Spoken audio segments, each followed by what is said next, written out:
ઓય સાંભળો, આ બાજુવાળા નવી ગાડી લઈ આવ્યા. અરે એની પાસે પહેલેથી જ તે ગાડી છે. અરે ઈ તો છે તે, પણ બીજી લાવ્યા. હા તો પણ ભલે ને લાવ્યા, સેકન્ડમાં લાવ્યા હશે.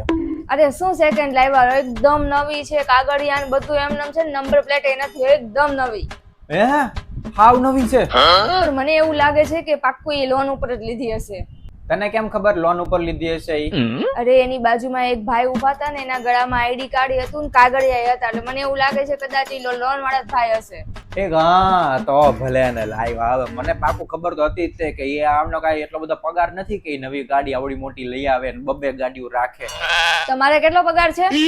અરે ભાઈ હવે મારો ગમે એટલો પગાર હોય, પગાર ની ક્યાં અત્યારે તું વાત કરે છો? આપણી પાસે ગાડી તો છે જ તે ને મોટી, અને એમાં પણ યાદ રાખજે મેં અડધા નાખ્યા છે ને મમ્મીએ પપ્પાએ અડધા નાખ્યા છે. હા તો પણ ઈ તો અનાથ છે, તો એના પપ્પાએ તો પૈસા આપ્યા જ નહીં હોય, એટલે બધા પૈસા તો એને જ કાઢ્યા હશે ને.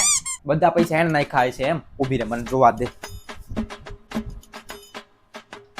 જોયું ને? હા હવે ભાઈ જોયું. ત્યાં ઓલા 3 જણા ઊભા છે, પણ ઓલો વાહે ફરીને ઊભો જ નહીં, દેખાતો નથી. તું લોન વાળો કેતો હતો ને, કેતી હતી ને ઈવડો ઈ. અરે લોન વાળો જ છે, તમે સરખી રીતના બહાર જઈને જોવો તો એના હાથમાં કાગળિયા ને એવું બધું છે ને. ઊભી રે જોઉં. અરે કેટલું જોવાનું હોય, તમે જોવો છો કોને ઈ કહો તો? 2 મિનિટ પણ. અરે ઓલો એનો હાળો છે, એના હાળાએ અપાવી હશે ગાડી. હમણાં પૂછી જોઉં ફોન કરીને. ઊભી રે. પણ તમને કેમ ખબર કે એનો હાળો જ છે?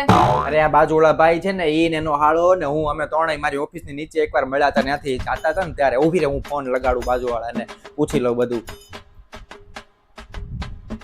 હેલો, હા એક કામ હતું. તમે કામમાં છો કે ફ્રી છો? તો થોડુંક મારે કામ હતું નાનું એવું. કામમાં છો? નવી ગાડી લીધી? હા હા હા, કોંગ્રેચ્યુલેશન. હા હા, કેમ અચાનક બીજી ગાડી?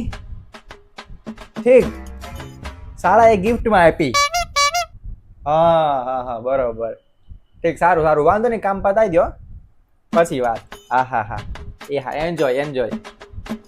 જોયું, કીધું તું ને મેં, એને શાળાએ ગિફ્ટ આપી છે. હવે શાંતિ રાખ, એને નથી લીધી. હા એ તો વાંધો નહીં, જીવમાં જીવ આવ્યો. મને તો એમ કે એને લીધી. હવે થોડીક મને ત્યાં શાંતિ થઈ. એના હાળા છે ને એ બહુ પૈસા વાળા છે, અને એમ મારા હાળા જેવા નહીં કોઈ.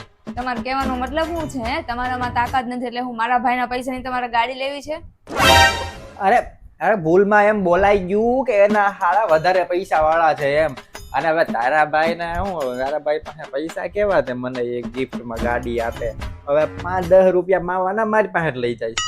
એ મને દર વખતે કહેતો હતો કે હું જે દિવસથી કમાઈશ ને ત્યારે હું તને એક મર્સિડીઝ આપીશ. એટલે આવી ગમે એવી ગાડી નહીં આપી તો મને મર્સિડીઝ ગિફ્ટમાં આપશે, જોજો. હજી તો કમાઈ ત્યારની વાત છે. હું ફે કર્યા રાખો છો, એ કમાશે જ તે અને મર્સિડીઝ ગિફ્ટમાં આપશે જ તે, જોજો એકવાર. એક કામ કર, પેલા એને કે આજે 2-5 મહિના મારી પાસેથી 5-5 હજાર કરીને લઈ જાય છે, ટોટલ 30,000 થયા છે. એ મને પાછા આપે પછી ભલે મર્સિડીઝ આપતો. અરે પણ ઈ પૈસા ભેગા કરે છે મર્સિડીઝ લેવા માટે, તમે બધા છે ને એના પૈસા ભેગા જ નથી કરવા દેતા.